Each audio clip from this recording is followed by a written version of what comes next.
Natco is a stock which was in focus in today's trading session. It was up almost 10% as the market closed. At a point of time in the morning, it was up about 20% but then through the day, you did see some amount of profit booking that is coming in. There was an important development regarding the future of the company, which is determined by two important drugs. One, of course, is generic Revlimid, which was expected, and second is generic Zortis, which was also another important drug that they have got US FDA approval for. Let's talk about generic Revlimid.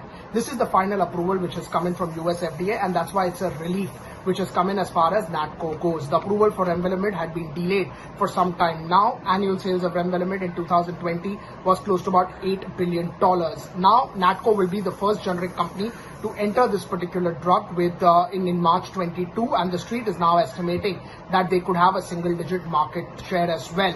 Natco will be the first generic, as I told you. This will be a product in partnership with Teva. Also, on the other hand, they have gone ahead and received a generic approval for Zortis, or also known as Everzumlim, from the US FDA. This product will be launched under another partner, and they will be looking into this. They will be the manufacturing partner and the marketing partner for this drug. Natco will be launching 0.25 mg, 0.5 mg, 0.75 mg strength as far as the above drug is concerned. Zortis has an annual sales of about 162 million. Now, when we talk about generic Revlimid, they had already received a settlement. In fact, after that, you had Dr. Reddy's, which have achieved a settlement. They have also had some of the other large pharmaceutical companies here from India, which have gone ahead and received approval.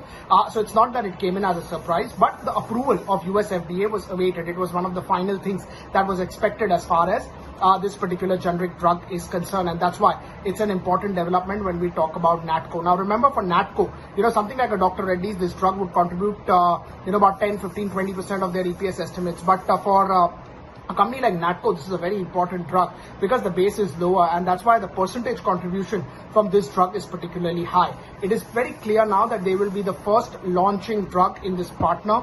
Teva will, of course, be the marketing partner. Natco will be manufacturing this here into India, and they will be selling this into the US market. So that is, of course, an important development, or a relief development, which is coming in as far as Natco goes. The other drug is particularly not that big. It's about $162 million as of March 21 on an annual sales basis. They are launching it into 3 to 4 different strengths, and again, it's a manufacturing partner that they are, and it will be marketed or under the brand name of another large pharmaceutical company in the US market. Overall, important development for Natco. It comes in as a relief. It comes in as a relief that this drug will now go ahead for Natco, and Revlimid estimates, which are already a part of the estimates for the street, is something which will come through, and that's why you did see the stock in action. Volumes were high. Looking at the volumes, you get a sense that even delivery volumes on the counter may be particularly on the higher side.